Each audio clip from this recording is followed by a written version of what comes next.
Legend of the Galactic Heroes is a series that seemingly everyone plans to watch, but comparatively few have actually seen. When you stop to think, it's not hard to understand why. It's long, and it's old. Either one of those would scare off most people, so both? Forget about it, it might as well not even exist. But curiously, when you do meet those rare individuals that have seen it, the show is invariably lavished with praise, and today we'll be getting to the bottom of why that is. Ladies and gentlemen, the 110-episode space opera OVA, hailing from the late 80s and 90s and adapted from the novel series by Yoshiki Tanaka, Legend of the Galactic Heroes. Let us begin.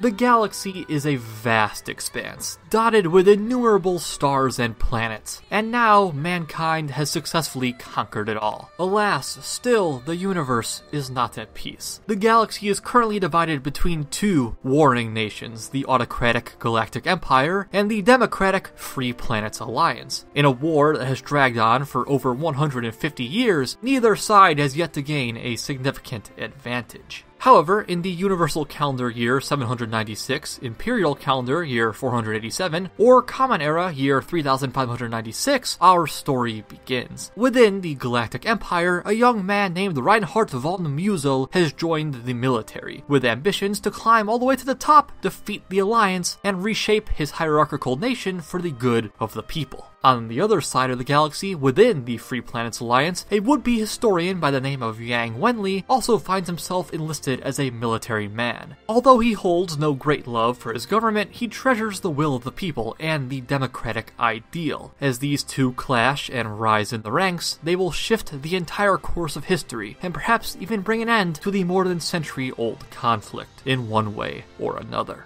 For in every age, and in every place, the deeds of men remain the same.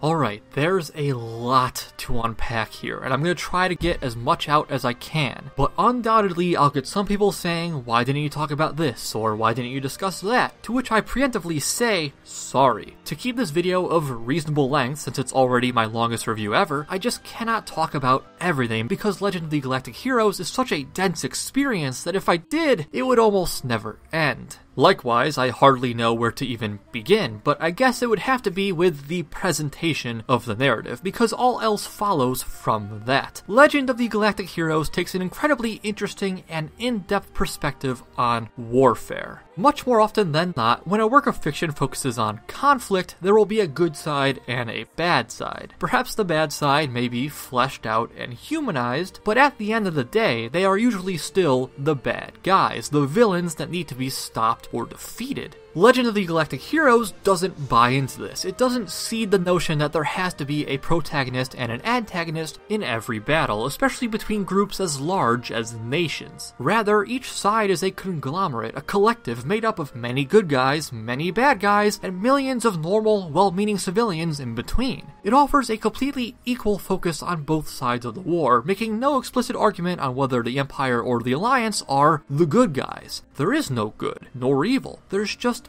people. This is a key point. So much of what the show works for would be lost if either side was unambiguously in the right. In both nations, there are heroes and there are villains. There are celebrations and there are injustices. If anything, rather than good versus evil, the war is more a matter of ideals and principle. The Empire, while in essence a dictatorship, proves that when the dictator is just and intelligent, reform and progress are exponentially faster and more effective than leadership by committee. Moreover, the Alliance, while ostensibly a democracy, is rife with greed and corruption, politicians who care little for the people, and much more so for their own wealth and status. So the series asks this central question: is democracy truly good? Is dictatorship truly evil? Is a corrupt, ineffective democracy preferable to a single, fair, and efficient leader? The show debates this point constantly, both subtextually as we watch these governments unfold under those exact conditions, and textually with characters sometimes quite literally debating the argument. Reinhardt and Yang embody these two sets of beliefs, with Reinhardt confident that the most competent government is correct, and swears allegiance only to that which is most effective, regardless of whether it directly heeds the people. To directly quote the sentiment, if we must bring down a virtuous ruler to protect democracy, then democracy becomes the enemy of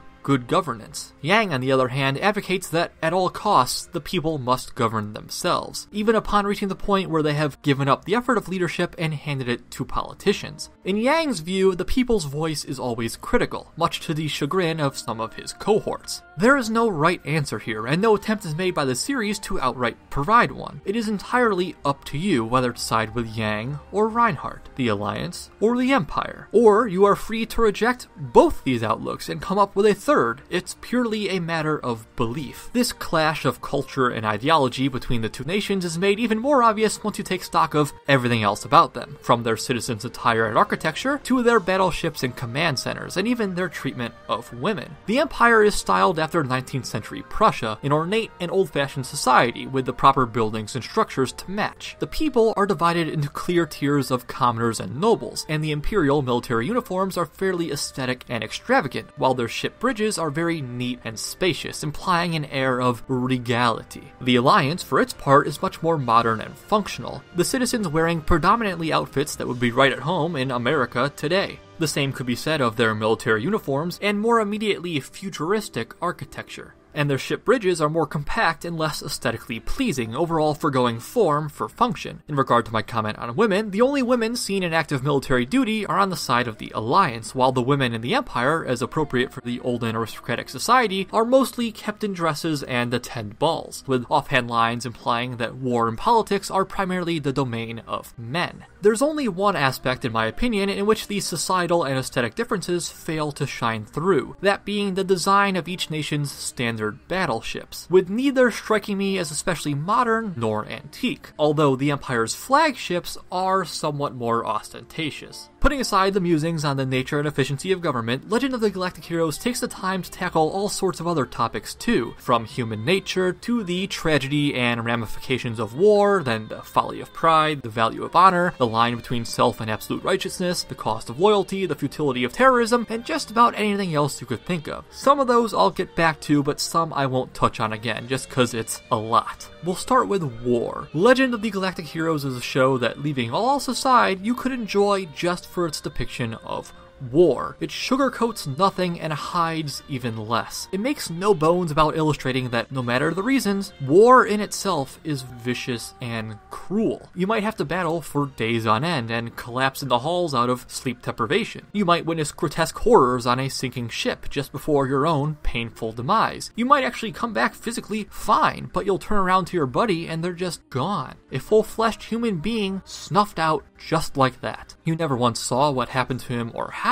All you get is a subordinate's report and cold statistics. For the record, while the series depicts all of what I just mentioned, its take on that death was rather brilliant. Naturally, from that, you can expect this to be a somewhat tragic tale, though not to the point of being overbearing. Not everyone's gonna make it out alive, and the whim of fate can be downright unfair, but it never feels absurd, because in war, everything has a precipitant. Nothing will ever happen that is truly unexpected. Everything is the result of strategy and tactics. For that reason, fights in Legend of the Galactic Heroes are never ever just fights, and if anyone does try to just fight, they will invariably die. This is somewhat reminiscent of the mind games in the likes of Death Note and Code Geass, though much more grounded overall. The Empire makes a move, then the Alliance reacts, then the Empire retaliates, and so on and so forth in a seemingly never-ending game. Courage alone is not enough. Psychology and supply lines are just as important as numbers and strategy. But these layers of tactics don't make the battles any less exhilarating. Rather, a small in-depth exchange where a single wrong move could mean the difference between life and death really gets the blood pumping and emotions high. Since this is a war on a galactic scale, the numbers being thrown around are astronomically higher than we're used to, with a single skirmish consuming hundreds of thousands, possibly millions of lives. The sheer size of the fleets is difficult to verbally convey, but the show tries its best. This many people fought here, this many died there, but it's natural for huge numbers like that to just go over your head, and the computer readouts of the fleets have comparatively comparatively little sense of scale. It's just hard to grasp how big a big number really is. So it is very effective when the fleets are occasionally shown in full, or as close to it as is practical. They look like stars just dotting the sky, but each one is its own ship with its own crew. Of course, the numbers of POWs are also enormous, with a nice chunk of world building involving a POW camp that was so large it was in effect its own town.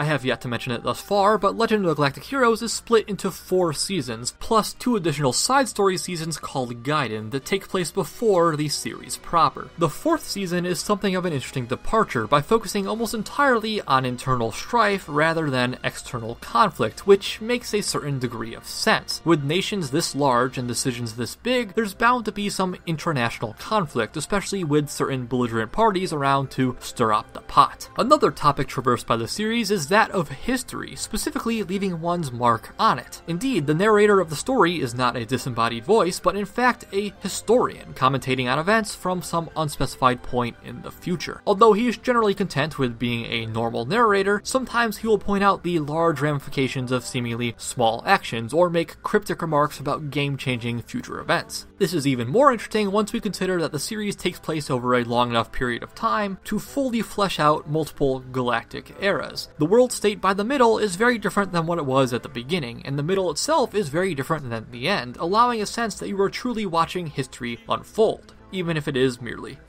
an anime. This view of history and its relative importance is handily communicated by the depth and detail of the world itself. Episodes 40 and 56 are in their near entirety historical documentaries presented like actual historical documentaries, with stoic-looking old people sitting in chairs and explaining historical events through a modern lens. Of course, the events they analyze are entirely fictitious, taking place well after the year 2017, but this level of commitment to the setting is almost astonishing. Combine that with another history-heavy side story in the Gaiden OVAs, and you have a whole collection of this world's historical figures. They're equivalents of the likes of George Washington and Adolf Hitler, and it was fascinating. There's no better way to put it. As a side note on the world's history, they have a brilliant explanation for why Earth is not the galaxy's center of commerce, despite the fact that it still very much exists. Here's the train of thought. The human race is said to have originated from Africa. Is that area today regarded as a particular beacon of prosperity or homeland for the entire species? No. So, likewise, once people left Earth and generations upon generations piled up,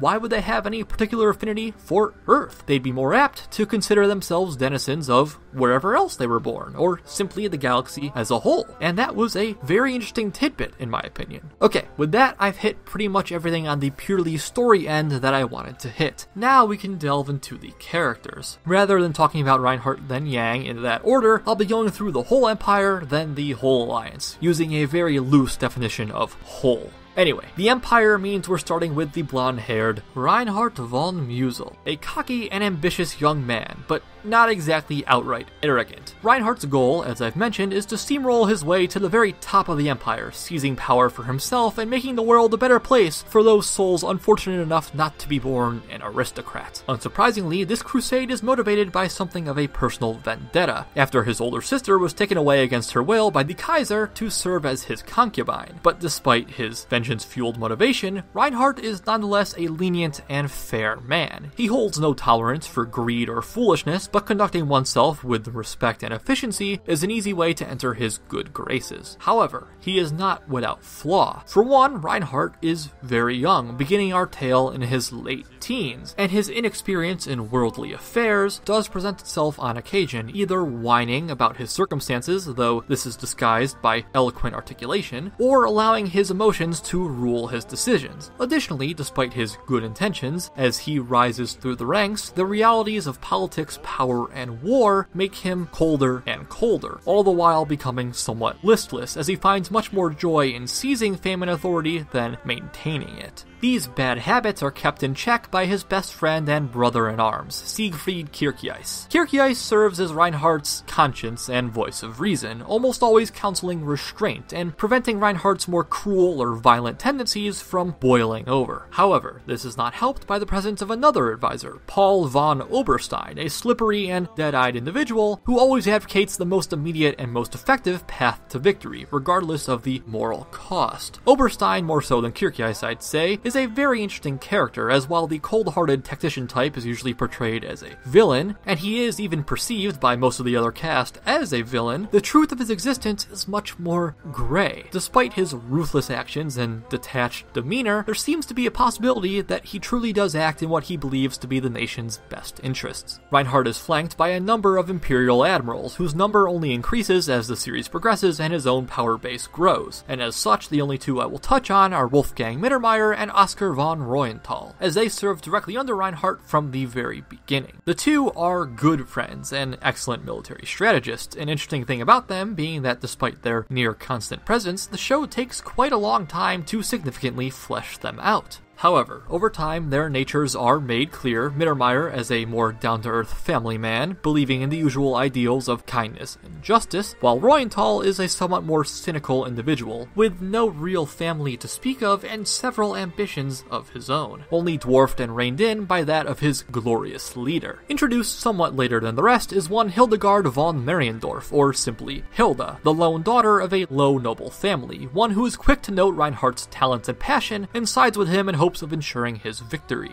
Although not strictly a member of the military, unlike the rest of the Empire's main cast, she proves invaluable to Reinhardt's accomplishments with her deft eye and knowledge of politics. Moving across the galaxy to the Free Planets Alliance, we have Yang Wenli. Although unimpressive at first glance compared to his Imperial counterpart, his mind for tactics is just as sharp. Originally planning to be a historian, Yang enrolled in a military academy because it was the only college he could afford, but he did not allow the stringent military measures to break his character. Laid back and informal, with flippant body language that can almost be described as childish, Yang hates the public spectacle spun out of his victories, wishing for nothing more than the war to end so he can hit an early retirement, proudly spouting that wasting effort is against my principles, so I'll try to win as easily as possible. However, that is not to say that he is entirely unmotivated, because in his heart he does have faith in democracy and its basis in civilian control, with a firm belief that neither one man nor the military should ever have the absolute right to govern. Nonetheless, he is frustrated by bureaucracy, holding a persistent and sometimes hilarious disdain for the world of politics, particularly when it prevents him from carrying out his duty. The duality between him and Reinhardt is an interesting one, as while Reinhardt is able to reach greater heights in his militaristic nation and come to dictate large decisions, this is at the cost of being present for boots-on-the-ground tactics. Yang, on the other hand, while unable to command the entirety of his democratic nation at will, is therefore usually present for the moment-to-moment action, countering as best he can Reinhardt's sweeping stratagems with his own momentary maneuvers. Although Yang, being over 10 years older than Reinhardt, generally has a better handle on his facilities, he too is somewhat emotionally immature, cutely flustered by the thought of passion and romance. Yang, also like Reinhardt, in short order comes to command his own select posse of soldiers, most immediately including Walter von Schenkop, an Imperial defectee and classically charismatic, likable dude who leads his Rosenreiter squadron to repeated victory in boarding missions and hand-to-hand combat. Yang's capable adjutant is Frederica Greenhill, the daughter of an accomplished Alliance admiral, and his home life is kept in order by a teenage adopted ward, Julian Mintz. Oh, and there's also Attenborough.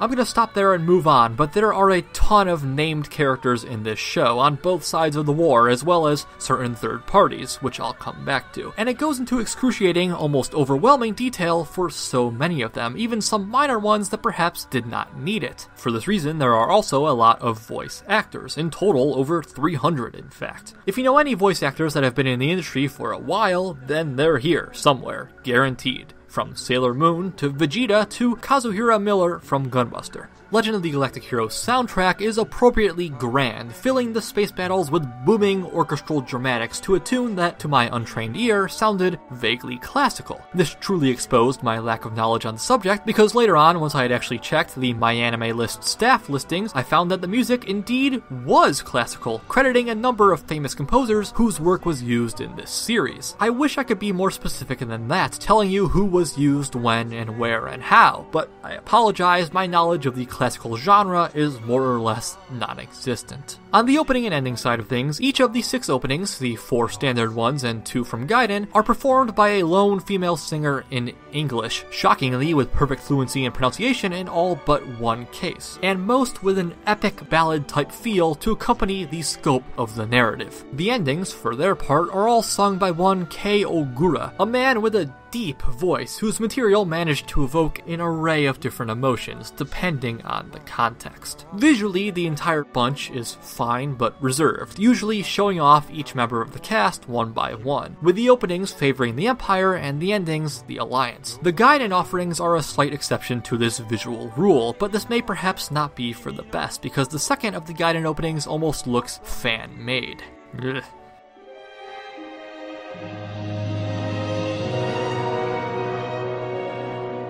Sadly, nothing is flawless, and Legend of the Galactic Heroes, though close, is not without some of its own. Being an OVA, you would not be faulted for wondering if the show's runtime fluctuates from episode to episode, but it really doesn't. Between seasons, you might get a little variation, but within seasons, it stays the same, and you're always within a couple minutes of 25 total. Visually, the series can be surprisingly gory, with most hand-to-hand scuffles involving a lot of blood. The animation quality as a whole never really dips, though it is rarely exceptional either. Outside of a handful of cuts that actually occur with increasing prevalence the further and further you get, I could rarely call Legend of the Galactic Heroes well animated so much as just well drawn. But even that compliment comes with a disclaimer. During some episodes, and even certain individual scenes, the visual style will abruptly change and then change back for no discernible reason. Apparently, this was not a feature of the original release, and is the result of frames being redrawn for later DVDs. I haven't found any official reason for this, but have seen internet speculation about either the original frames being damaged, or simply that the drawings were seen as too bad and worth redoing. In either case, the new drawings are certainly much clearer, but their flip-flopping presence is slightly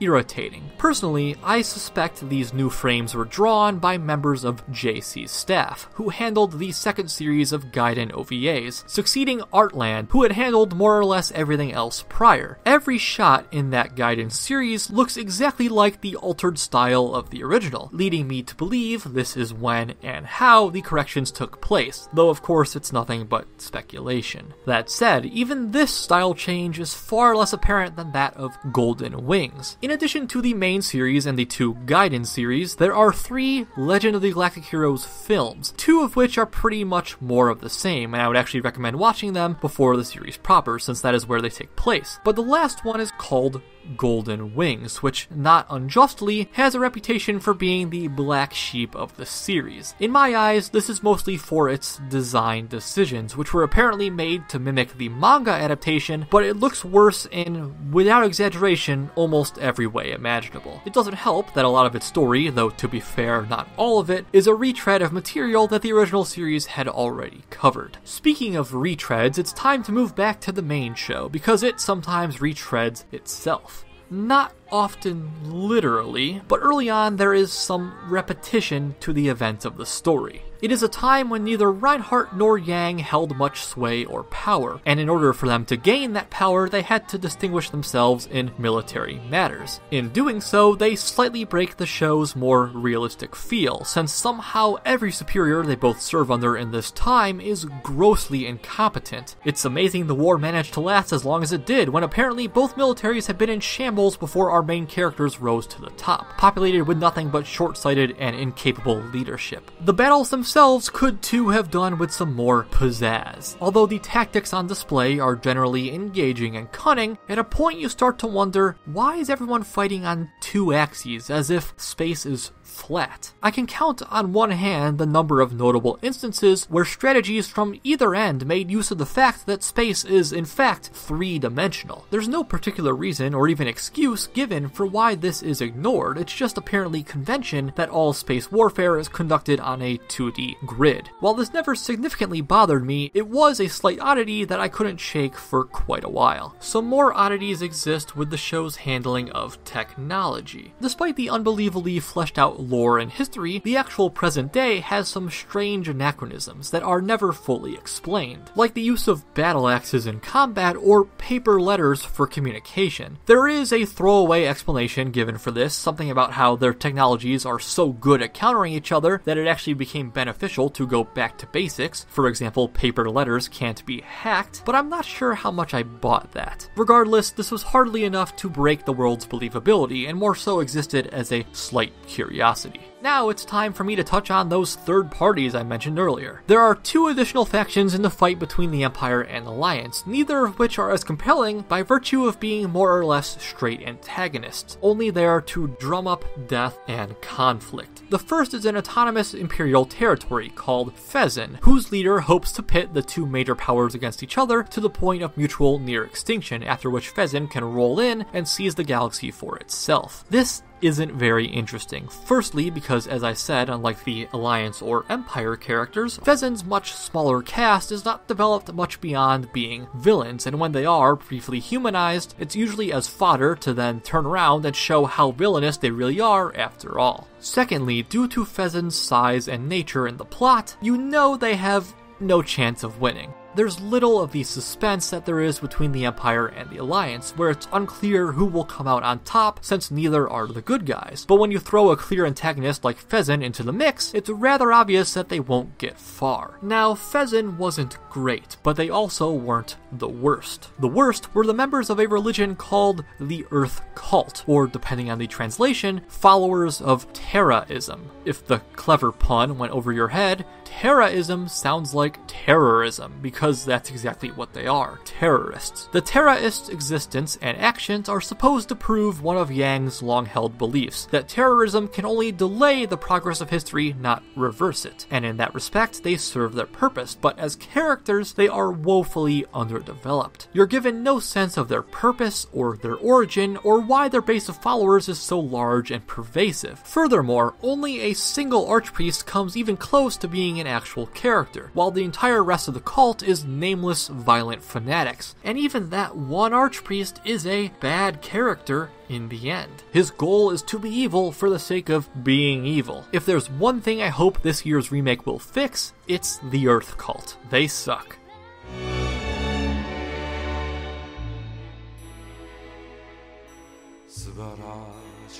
Oh man. Legend of the Galactic Heroes is a lot. The cast is all over the place in the best way possible, juggling every sort of role and perspective imaginable on both sides of the conflict, while the plot is an excellent mix of politics and military strategy that has everything to say about war, government, choice, pride, ambition, and practically anything else you could think of. The music and animation are more so functional than exemplary in my eyes, but the story itself is so masterfully done that it really doesn't matter. So after taking everything into account, as well as my own subjective enjoyment on a scale from F to S, come on, it's Legend of the Galactic Heroes. It's an S. It wasn't without flaw. I couldn't look you in the eye and say Legend of the Galactic Heroes is literally objectively perfect, but its issues are so dwarfed by its strengths that it might as well be. So, you may be wondering, where can I watch it? Well, this shouldn't come as a surprise given its age, but at the time of this writing, and likely forever, it is legally available nowhere. You used to be able to find it in its entirety plus Gaiden on YouTube, and that's how I watched it, but it got taken down literally about 2 weeks ago. Huge bummer, so if you're interested, you'll have to entertain other means. It is worth noting that, as I briefly mentioned earlier, the series is slated for a remake this year from Production IG, and I'm optimistic, but I still recommend watching this version rather than waiting for the new one, because pretty much everything has to go right for it to be as good as